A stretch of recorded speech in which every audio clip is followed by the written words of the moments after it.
When I was about 4 years old, I lived in a house owned by my grandfather. It was a small house, 2 bedrooms. And my little sister had just been born. I had a best friend, his name was Brett. He was 2 years older than me.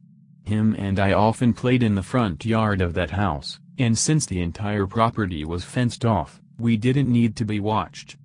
My father made me a playhouse out front. It was fun to play in, the 3 of us.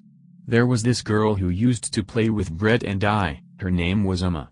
Emma was the same age as Brett, with blonde hair and bright blue eyes. She always wore a green dress and black dress shoes. I told my mother about Emma, and she thought she was just an imaginary friend. She often would watch Brett and I play outside, and she never saw her. I saw Emma and talked to her all the time, until I moved away. My father and grandfather got into a fight, and my grandfather kicked us out.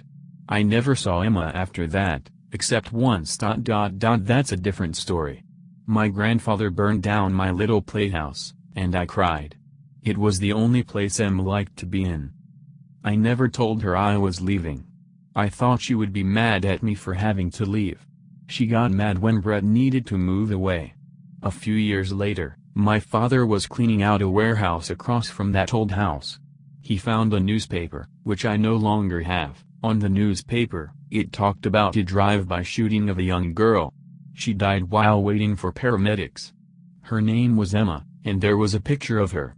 Blonde hair, and bright eyes, and her little green dress she always wore.